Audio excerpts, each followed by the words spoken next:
apapun yang terjadi tetap dulu. Halo, selamat datang di LS3 TV. Oke, kita kembali di program Cabol Candaan Bola.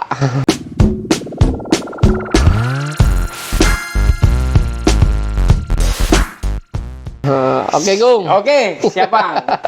Luar biasa nih, udah malam ini masih tetap semangat ya. Harus dong. Waka. Oke Bang, ini luar biasa di apa ya, dua minggu lah ya, 2 minggu terakhir ini. Jadi ada Pertandingan timnas. Nah, FIFA Matchday, ada yang kualifikasi. Nah, kita sedikit ngomongin Indonesia nih Bang, U23 Bang. U23. Wah, apa kesan dan pesan lu terhadap U23 yang berhasil mengalahkan Turkmenistan? Ya, untuk yang pertama tentunya kita ucapkan selamat dulu untuk ya. timnas yang bisa memenangkan pertandingan 2-0. 2-0 cuy. Yang harusnya sih 3-0. Itu kayak timnas seniornya Bang ya? Betul. Seharusnya sih 2-0, cuman gol ya 3-0 seharusnya. Cuman gol pertama Arhan itu nggak disahkan, katanya offside, padahal mah onside itu secara ini. Woi, wasitnya woi, lebih jadi lagi dong. Waduh. Kalau kayak gitu lagi dibully loh. Atau kalau sampai Indonesia imbang itu dibully tuh. Iya betul, itu wasitnya habis itu sama netizen Indonesia tuh. Orang mana sih? Orang Timur Tengah. Bukan wasitnya sih sebenarnya, hakim garisnya ya. Iya, dari mana? Nggak tahu tuh dari mana. Dari Malaysia apa dari mana gitu. Wah. Gue nggak tahu tuh. Nah, ini Bang, jadi kan ternyata dengan Indonesia yang U23 ini berhasil lolos ke Piala Asia nih Bang ya. Ini luar biasa nih Sintayong nih. Iya. Dengan 3 usia membuat prestasi yang membuat sejarah. Gue pikir susah kayaknya. Yes, untuk diulang kembali. Diulang oleh pelatih manapun gitu. Betul, karena tidak cukup mudah untuk melalui jalur kualifikasi ya. Betul, melalui jalur kualifikasi membawa berbagai generasi jenjang usia 20, U20, 23 sama senior bisa diloloskan di ajang yang sama gitu kan. Piala Asia. Mudah-mudahan nanti Piala Dunia tuh. Oh ya. Kita kan U17 sekarang main nih. Iya, nanti U20-nya main. U23-nya ada nggak? Ada kan U20. Nggak ada U23. U20 doang. 20 ya ada. U23 kalau di Eropa juga udah senior cuy. Betul sama senior ya. Betul. Ya mudah-mudahan nanti kedepannya bisa membawa prestasi seperti itu juga. Oke. Di jenjang dunia ya. Sekarang kan Asia dulu lah. Ya dengan kita lolos. Bukan ASEAN ya? Bukan ASEAN. Di jenjang Asia gitu. Jadi untuk di Asia sendiri kita udah bisa berbicara sedikit banyaknya ya, ini menunjukkan bahwa Indonesia naik level ya pasti. Betul, naik level, dan dari segi permainan pun ya kita tidak tidak malu-maluin lah segi permainan. Kolektivitasnya secara sistem yang diberikan oleh Sintayong kemarin tetap berjalan, tetap oke gitu kan. Walaupun dari segi permainan memang kurang smooth, kurang oke sebagaimana ketika mereka melawan Cina Taipei gitu kan. Cina Taipei itu Taiwan. Gua bingung ya, Taiwan apa Cina Taipei itu. Iyalah itu ya. Ya pokoknya itu tuh jadi dari segi permainan itu kurang begitu smooth. Ada beberapa pemain gitu kan seakan-akan ingin menunjukkan sesuatu yang lebih, tapi yang ingin ditunjukkan itu malah menjadi beban tersendiri untuk kemampuannya diri sendiri, sehingga kemampuan yang harusnya keluar, yang harusnya lebih baik lagi dari segi permainan, dari keaktivitasan menyerang ataupun jadi pudar ya Bang ya? Jadi pudar gitu kan. Yang hanya beberapa orang yang bisa tetap stabil, tetap tenang dan efektif untuk dari segi permainan gitu ya, lebih bagus. Dari umpan satu dari tetap berjalan, walaupun memang ya seperti yang gue sampaikan ada beberapa orang yang memang kurang begitu menonjol nih. Nggak usah cepet-cepet dong. Oh, nggak usah cepet-cepet ya. Santai dong, santai. Biasa nih pengaruh malam nih. Apa ngantuk? Enggak sih ngantuk mah, tenang aja, santai. Oke. Jadi itu yang perlu digarisbawahi. Jadi seperti catatan gue mungkin yang kemarin strikernya kurang greget, beberapa peluang tidak bisa menjadi gol. Hoki Caraka pun dimainkan dari awal. Nah itu ya peluangnya agak kurang ya. Tidak bisa berbicara banyak. Jadi dia tidak bisa tutup kuping lah gitu. karena tidak bisa mencetak gol gitu kan. Kalau Arhan kan berhasil buka baju tuh. Gitu kan, terakhir kan mencetak gol lagi. Dan luar biasa juga di tengah kita Kalau gue perhatikan di tengah nih dengan adanya Evar Jenner ini, kita seperti menemukan kepingan yang hilang nih untuk gelandang timnas Indonesia. Kita dulu punya di mungkin Ponario atau Bustomi ya di gelandang, seperti kalau tim senior dulu tuh ya, yang bisa memberikan umpan-umpan yang memang di luar kadang-kadang nggak ketebak dengan musuh gitu, bisa ke ruang kosong bisa kita berikan umpan dan itu bisa memberikan sesuatu gitu untuk menjadi peluang atau menjadi sesuatu yang gol gitu, assist, dan striker bisa mencetak gol dari situ gitu kan. Nah, dengan ada Evar Jenner ini seperti ya mungkin kalau di Madrid tidak berlebihan juga seperti Toni Kroosnya gitu kan, nomor 8 yang selalu memberikan ketenangan dan bola-bola yang maksimal yang bisa yang bisa dimanfaatkan oleh gelandang sayap ataupun untuk striker itu sendiri gitu kan. Tinggal bagaimana kejelian strikernya bisa mengolah si kulit bener. Dit, tutup dulu Dit gitu. Dan Ntar dulu. Apaan? Tutup dulu. Lanjut. Dit. Ya. Ya, lanjut. Jadi itu dari segi permainan memang kurang smooth seperti yang gue sampaikan tadi sekali lagi. Dan untuk timnas kita ucapkan terima kasih sekali lagi karena telah berjuang untuk mengharumkan bangsa. Wih, berprestasi ya. Berprestasi dong. Sintayong in atau out? Ya in lah. In, gitu. oke ya. Udah, fix ini in Sintayong ya. Kalau menurut gue kan in. Kalau menurut federasi nggak tahu kan. Kita lihat aja nanti. Ya, kadang-kadang federasi 2024 beda sendiri. Beda pemikiran kan gitu dengan kita gitu. Kita lihat aja nanti. Lu kalau mau ganti pelatih ya silahkan aja. Tapi gua rasa sih nggak akan sebagus ini. Iya. Kayaknya sih gitu. Ya, maksudnya artinya perlu proses. Masa harus nunggu 3-4 tahun lagi kan? Karena gitu. Mungkin gini ya, kenapa Sintayong itu bisa berhasil di Indonesia gitu kan? Karena Sintayong itu kan dari pemain udah pernah mencoba kualitas pemain-pemain Indonesia dari zaman dulu Bima Sakti 97 di GBK itu kan salah satunya Sintayong itu main gitu kan. Kemudian 96 ya. Iya. Ya, dan beberapa lagi pemain yang ditemukan gitu kan. Mungkin dia udah paham nih bagaimana karakter Indonesia, kulturnya sepak bola Indonesia. Jadi dia pun tidak lebih mudah untuk meramu sistem, meramu gaya main untuk yang kita cari nih solusinya untuk pemain-pemain yang bisa dijalankan oleh pemain-pemain timnas gitu kan. Jadi udah paham nih. Itu salah satunya mungkin keunggulan dari Sintayong dibandingkan dengan kita misalnya merekrut pelatih Eropa. Karena kan mereka pun belum tahu paham nih kultur Indonesia itu bagaimana kecuali gitu kan.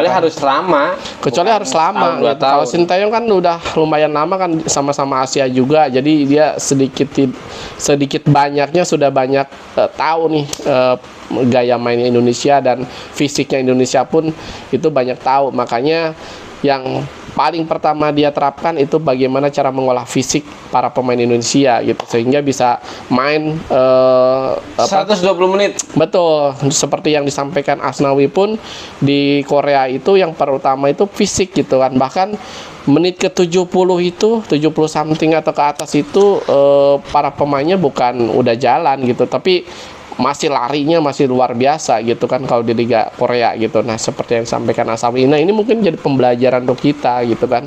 Jadi di menit ke 70 itu bukan menit ke 70-an something atau ke atas itu bukan harusnya jalan, males-malesan, ngejar bola udah capek gitu. Enggak, tapi harusnya tetap semangat dan bisa memberikan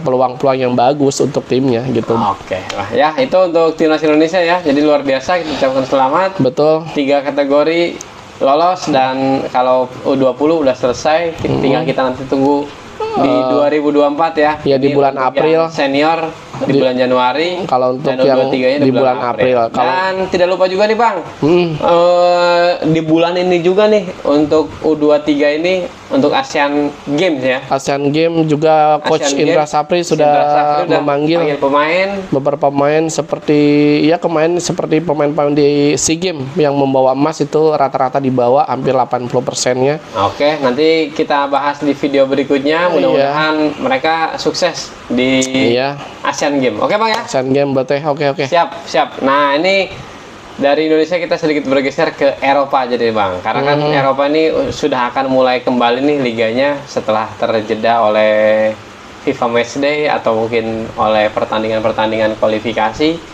Nah, ini Manchester United dalam keadaan pincang akan menghadapi Brighton nih Bang. Iya, kalau MU sih bukan pincang lagi, cacatnya double ini. Iya, cacat ganda ya. Karena memang masalah MU itu semenjak kasusnya Ronaldo bermasalah di MU, membuka aibnya klub gitu kan. Jadi ya masalahnya jadi kemana-mana nih sampai sekarang. Belum terobati bahkan dinginnya tangan besi dari Erik ten Hag pun belum bisa menyelesaikan masalah yang ada di MU gitu kan. Masalah ini selesai, muncul lagi masalah baru gitu kan, seperti Jadon Sancho lagi bermasalah dengan Erik ten Hag dan dia pun menolak untuk dijual, kemudian menolak untuk minta maaf kepada Erik ten Hag-nya sendiri gitu karena dia merasa benar, dia sudah memaksimalkan di segi latihan, kemampuannya di latihan, tapi masalah tidak dipakainya kan seperti yang sampaikan Erik ten Hag, Sancho itu bukan keinginan dia untuk tidak main, bahkan dia udah siap dari segi mental dan lainnya untuk main. Coba kan ada hal-hal yang lain yang memang tidak bisa diungkapkan nih oleh Sancho seperti itu memantik perseteruannya dengan Erik ten Hag dan dia pun dibekukan nih untuk MU, dan MU sendiri krisis nih untuk sayapnya di kanan gitu kan. Iya, krisis kan, Anthony lagi bermasalah, kemudian John juga dan Jadon Sancho juga dibekukan. Jadi ya MU mungkin harus cari alternatif lagi, mungkin nanti ketika lawan Brighton itu akan memaksimalkan pemain-pemain yang ada karena banyak juga yang cedera seperti Mason Mount lagi cedera. Kemudian siapa lagi yang cedera tuh? Luke Shaw juga cedera, Terence Martial juga cedera. Jadi banyak pemain yang masih cedera dan belum ke fix. Kalau nggak salah terakhir Varane sama Varane nggak tahu belum fit atau belum tuh. Belum kayaknya sih seperti itu. Jadi kemungkinan nanti di backnya ya Onana pun harus siap-siap ke Piala Afrika gitu kan, kalau tidak salah tuh Januari, dia dipanggil lagi nanti di Januari. Jadi MU ini nanti masalahnya akan selalu ada nih untuk MU itu sendiri ya, entah kutukan apa yang sedang dijalankan oleh MU gitu kan, sehingga dia ditimpa masalah yang seakan-akan tidak berhenti nih masalahnya dari segi struktur tim, kemudian dari klub tidak berhasilnya dijual, kemudian banyak banget masalahnya yang tidak selesai sampai sekarang ini gitu kan. Dan masalahnya memang selalu ada dan selalu ada. Masalah ini belum selesai, masalah Harry Maguire nggak beres, masalah Anthony muncul gitu kan. Masalah Anthony belum beres, Sancho lah bermasalah. Nah, entah lagi bermasalah siapa lagi nanti kedepannya yang yang ada masalah lagi dengan MU gitu kan. Diawali dengan masalah sama Ronaldo dulu gitu kan, awal-awal masalah. Oke lah ya, itu untuk Manchester United. Jadi ya kira-kira karena dijamu di Old Trafford nih kayaknya menang tipis saja ya. Ya menang tipis, tapi karena itu sekali lagi Brighton bukan tim yang ecek-ecek. Ramuan dari HSRB juga ini menunjukkan pelatih yang sangat luar biasa, pelatih yang bisa merubah pemain-pemain yang biasa menjadi sesuatu yang sangat luar biasa sehingga bisa memberikan kontribusi yang baik. Yang paling penting pemain-pemain yang biasa ini bisa bisa menjalankan sistem yang diberikan pelatihnya sehingga bisa menemukan atau bisa gaya mainnya lebih lowest, lebih bagus sehingga bisa menciptakan berbagai peluang yang dihasilkan, dan itu gol pun akan datang tersendirinya juga gitu. Jadi bukan yang mudah nih untuk MU yang timpang dari segi mental, dari segi situasi keadaan, para pemainnya juga banyak cedera, apalagi banyak habis dari negara masing-masing gitu kan.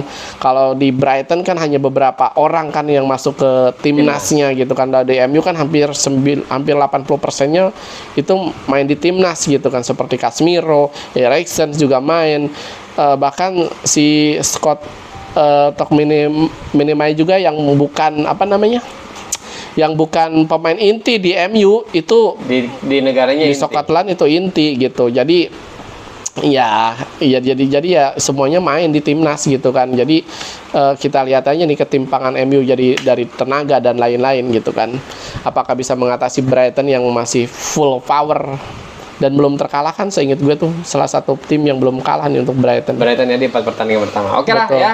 Kita tinggalkan Liga Inggris dan teman-temannya. Nah, ini sedikit kita bahas sedikit-sedikit aja. Ini kalau Paul Pogba ternyata kena apa nih, Bang?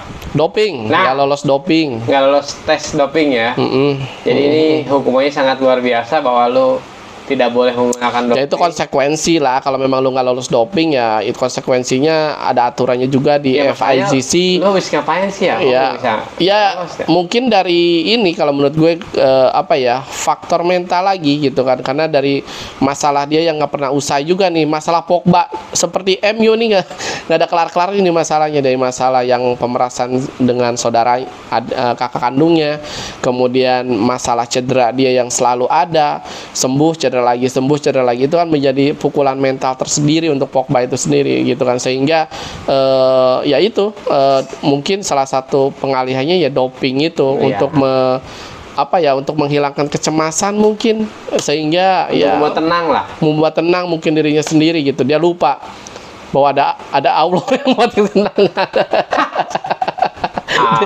Dia kan sering umroh. Iya. Harusnya dia pergi umroh ya. Iya. Kita ini mau bilang apaan gitu. Iya, malah minum obat-obatan ya kan. Jadi nggak lolos doping gitu kan.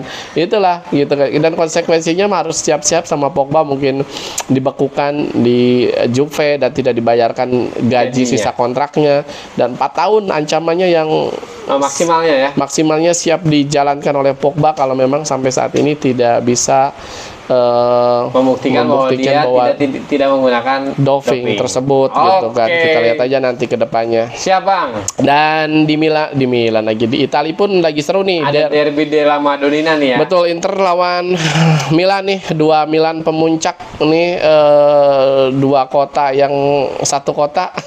Dua kota yang satu Apa kota. nggak jelas ya? Satu Dua- kota, dua klub. Dua klub yang satu kota. Nah, ini siap-siap bertanding nih gitu kan. Jadi entah di San Siro atau di Giuseppe Meazza ya, stadionnya sih itu juga gitu Sama kan. aja lah. Sama aja Bedanya gitu. isi penontonnya aja. Betul, kapasitas penontonnya ya banyakan mana gitu. Jadi untuk Inter dan Milan akan membuktikan di musim ini siapa yang berhak menjadi pemegang tahta yang sesungguhnya. Wih, Karena kalau Jupe misalnya enggak ya? Hah? Jupe enggak? Enggak. Karena kalau misalnya ini salah satu terpleset, ya itu berat ke depannya untuk mendapatkan Scudetto di Italia gitu kan. Tapi kalau dari segi permainan, gue rasa untuk Milan sekarang dari pemain-pemain yang didatangkan itu lebih lebih worth it, lebih bagus lah gitu kan, dibandingkan dengan pemain-pemain yang di musim lalu. Seperti ada pemain yang keturunan Indonesia, Tijani Renders, itu luar biasa bagusnya, memberikan assist dan kontribusi yang sangat maksimal untuk gol. Kemudian Rafael pun lagi di fix performanya juga, dan di gelandang kanannya juga, di sayap kanannya Pulisic juga lagi luar biasa juga, lagi Polisi hebat-hebat cetak gol juga. mulu nih. Jadi Betul. dia berarti mungkin secara permainan atau dia sedang Betul. bertempat di situ dia lebih nyaman. Betul, yang paling penting kan pemain itu ketika menemukan kenyamanan, ya dia akan menunjukkan sesuatu juga yang luar biasa. Iya dong, jangan Dan ya. itu tidak akan pergi-pergi juga kalau orang udah nyaman ya, seperti itu. Wah. Iya. Apalagi, Bang? Apalagi ya? Aduh. Apalagi ya? Eh, Ya, ya itu mungkin cukup dulu ya. cukuplah. Ini Video singkat lah. Video singkat ulasan di tengah pekan ya, Bang? Tengah pekan, Enggak lah, tengah pekan. akhir pekan berarti. Menuju akhir pekan. Akhir pekan. Kalian selamat menonton pertandingan-pertandingan yang besar. Dan terima kasih juga untuk teman-teman yang telah subscribe, Nah, yang udah nonton nih banyak nih kemarin nih. yang telah like juga, terima kasih. Dan jangan lupa juga tambahin subscribe kita, like kita, share ke teman-teman juga. Komen dong. Komen juga, walaupun kita nggak balas, kita berikan apresiasi dan kita doakan menjadi yang terbaik untuk teman-teman semuanya. Oke, terima kasih atas partisipasi kalian semua. Maaf Kati kalau ada kesalahan. Wih, pasti banyak. Dan jaga kesehatan yang penting ya. Betul, karena badai El Nino ini belum berlalu. Karena Ada. badainya udah pergi dari Kispati.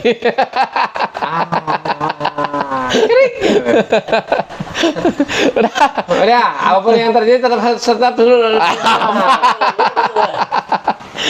Nah, gimana bang? Ya, apapun yang terjadi dari LS3 TV, jangan lupa untuk tetap Bersyukur. bersyukur.